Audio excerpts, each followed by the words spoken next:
Google पर एक तस्वीर होगी जिसमें विकास वैभव सर चश्मा लगाए खड़े हैं और ठीक बगल में बिहार के एक बाहुबली माफिया नेता अनंत सिंह खड़े हैं। दिन में ही रेड कर दिया आपने अनंत सिंह, क्या तो कोई रेड ही नहीं देखिए, मैं किसी व्यक्ति का नाम नहीं लेता हूँ, आपको मैं पहले भी कहा। और जो हुआ पब्लिक डोमेन में क्यों हुआ, क्या हुआ, सारी चीज़ें अब तो मालूम है आपको। अरे वो तो अनंत सिंह क्या कोई रेड ही नहीं करता है, पुलिस सरकार सब सरेंडर है।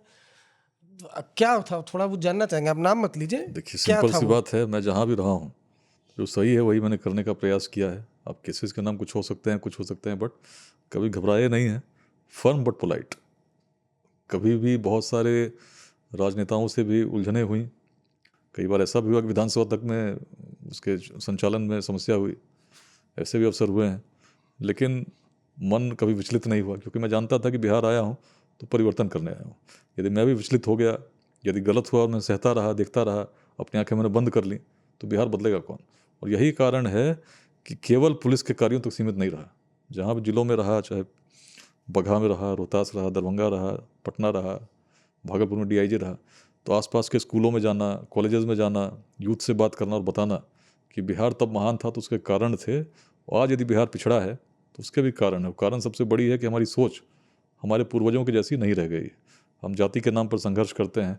उस बिहार में जहाँ जातियाँ थीं, लेकिन ऐसा जातिवाद होता तो मगध में तो नंदवंश आता ही नहीं। सबसे निम्न वर्ग के व्यक्ति शासक बन सके, हमारे पूर्वजों की महानता थी। ऐसा जातिवाद होता तो सोचिए, आचार्य चाणक्य चंद्रगुप्त की जाति खोजते। उन्हें तो लगता है मेरी जाति का ही व्यक्ति शासक बनना चाहिए। और इस प्रकार से यदि बात होती तो वैशाली कहाँ स्थापित होती।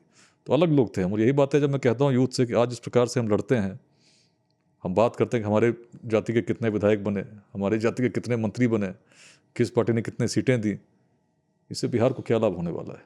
ये तो वही लोग करते हैं जो आपको जाति के नाम पर लड़ाना चाहते हैं, जो बिहार का भला नहीं चाहते। तो ऐसा जो व्यक्ति भी इस प्रकार के कार्य करता है, बिहार का सबसे बड़ा जो ये मैं कहूँ कि अहित चाहता है, दुश्मन, केवल क्योंकि ये बात केवल सच है, अपना। सभी लोग बोलते हैं बिहार में जातिवाद तो वो था भी नहीं। मैं इस रूप में बहुत एक बड़े अभियान का मैंने प्रारंभ किया वर्ष 2021 के 22 मार्च को। 4 साल में आप देख रहे हो किस प्रकार से बापू सभागार में मैंने गूंज थी, एक संकल्प की कि हम विकसित बिहार बनाएंगे। मैं लेकिन इसका बड़े बड़े यदि नेता जो है वो प्रारंभ है तो उसी 9th में जब किसी ने बिहारी बोल के चिढ़ाया था, उसी दिन से है। और तब से मन में संकल्प जगह। बीच में यात्रा चली, NIA, दरभंगा, सारी चीज़ें उस क्रम में है। लेकिन अभी भी मन में वही भाव है कि कैसे भारत विकसित हो। और विकसित भारत यदि बनना है तो उसमें बिहार की भूमिका सबसे महत्वपूर्ण है, क्योंकि वह क्षेत्र जिसने हजारों वर्षों तक वो अखंड भारत के साम्राज्य का नेतृत्व किया, आज अपना योगदान नहीं दे पा रहा है, क्योंकि खुद में उलझा हुआ है। यदि उस क्षेत्र को हमने उस उलझनों से मुक्त कर दिया, उस रूप में आगे बढ़ने के लिए प्रेरित कर दिया, जिसने कभी विश्व को शून्य दिया, जिसने कभी नालंदा और विक्रमशिला को तब स्थापित किया जब ऑक्सफोर्ड और कैम्ब्रिज की कल्पना भी नहीं थी। तो ऐसे अनोखी भूमि जिसने वेदांत को जन्म दिया, जिसने बौद्ध धर्म, जैन धर्म, आजीविकों को जन्म दिया, उस पर क्षमता तो आज भी असीम है। लेकिन इसकी आवश्यकता है लोगों को प्रेरित करने को। मुझे कॉन्फिडेंस इसलिए आता है, बगहा को मैंने बदलते देखा है जब लोग प्रेरित हुए, रोहतास को मैंने बदलते देखा है जब लोग प्रेरित हुए। यदि बिहार प्रेरित हो गया तो संकेत बड़े शुभ हैं। लाखों लोग आज इस अभियान के साथ जुड़े हैं। पटना का बापू सभागार छोटा पड़ गया, दिल्ली का भारत मंडपम छोटा पड़ गया, क्योंकि पिछले 4 वर्षों में ऐसे बिहार के लोग जुड़ चुके हैं जो जाति, संप्रदाय, लिंग भेद, विचारधाराओं के मतभेदों से ऊपर उठकर आज एकत्रित हो गए हैं कि हम अपने जीवन काल में बिहार को पुनः स्थापित करेंगे और 2047 तक विकसित भारत में विकसित बिहार का निर्माण अवश्य करेंगे। बड़े बड़े नेता पैसा खर्चा करके, स्पॉन्सर्ड करके ना, ऐसे लोग नहीं आ पाते। और मैं बहुत ईमानदारी से आज एक बात कह देता हूँ, जब मैं नई दिल्ली इलाके में NIA के दफ्तर में विकास वैभव जी से मिला तो मैं खबर निकालने के लिए गया, क्योंकि उन दोनों टेररिज्म की बड़ी खबर थी। तो मैं इनसे मिला, जैसा कि कम बोलते हैं मिला। तो जो इनसे मेरी बातचीत हुई उसमें एक बात मुझे अभी भी याद है कि अरविंद जी अब NIA में नहीं रहना है। बोल देता हूँ सर कभी, क्योंकि रिपोर्टर अफसर के बीच की बातचीत कभी जल्दी बोलते नहीं, लेकिन ये बात बहुत इंपॉर्टेंट है, क्योंकि ये बात विकास वैभव की ईमानदारी दिखाती है। इन्होंने मुझसे बोला कि मैं NIA में बहुत लंबे वक्त तक नहीं रहूँगा, मुझे बिहार जाना है और बिहार के लिए कुछ करना है अरविंद जी, मैं बिहार के लिए करूँगा। और उसके शायद कुछ महीनों बाद आपने NIA छोड़ दिया था। तो ये मेरे सामने कि मुझसे, मैं खबर निकालने के लिए गया था, एक अफसर ने मुझसे ये बात कही थी, वो बात मुझे अभी तक याद है।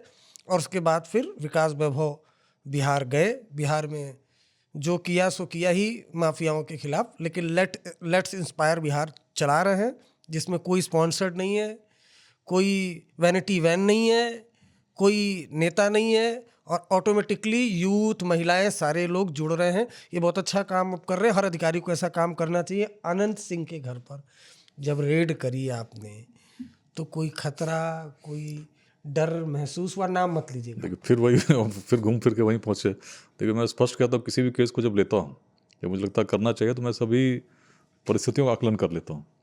पूर्व में कैसा रहा है, किस प्रकार से कभी जब ऐसा करना पड़ा तो रिएक्शन क्या रहा। उस समय तो एनआईए से गया था, तो एनआईए से जब गया था तो इन्वेस्टिगेशन की भी पूरी ट्रेनिंग थी और साथ में लॉ एंड ऑर्डर की भी ट्रेनिंग थी। तो जो भी दृश्य देखने को आपको मिला होगा, जिसकी चर्चा लोग करते हैं, उसी का प्रतिफल था। प्रोफेशनली चीज़ों को करने का प्रयास किया गया। इससे ज़्यादा और इस पर कुछ कहना नहीं चाहता हूँ।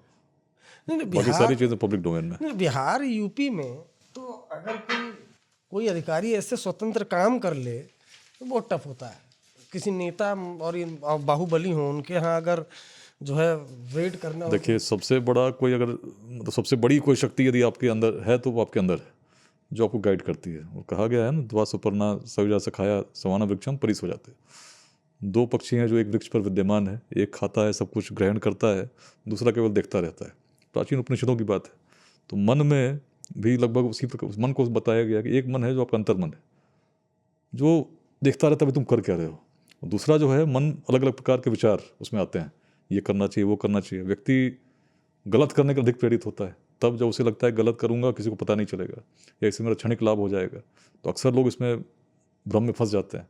लेकिन जब सही करना हो तब अंतर्मन क्या कहता है? केवल कहता है बड़ा कठिन है, ये नहीं करना चाहिए, करोगे तो कठिनाई में पड़ जाओगे। तो मैं यही कहता हूँ, अंतर्मन में ऐसी शक्ति है कि यदि आप सही करोगे तो आपको और शक्ति प्रदान करती है।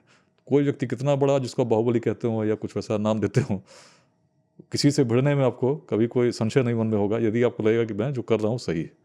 तो इसमें नाम मैं किसी का नहीं, मैं किसी नाम लेने की नहीं, बट सिंपल बात यह कह रहा हूँ कि पुलिस में यदि आप जो सही है वो करना चाहते हैं तो इतना जान लीजिए कि लोग भी आपको पहचानने लगते हैं कुछ समय के बाद। तो आपसे गलत करने को तो कोई कहेगा ही नहीं, और उसमें कोई कठिनाई नहीं है। हो सकता है अभी पोस्टिंग यहाँ है, वहाँ सरकार नहीं कर, कहीं और कर दे, लेकिन आप तो ना डिगेंगे ना झुकेंगे, जो सही है वही करेंगे। तो अपने रास्ते आप चलते रहेंगे, और हर व्यक्ति की आवश्यकता होती है समाज को।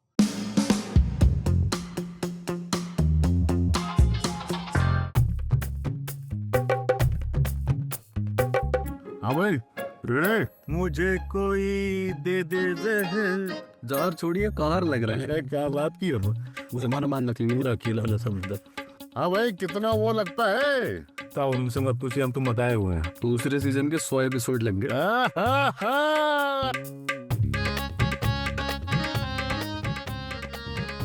गाड़ी चलेगी, हवा लगेगी।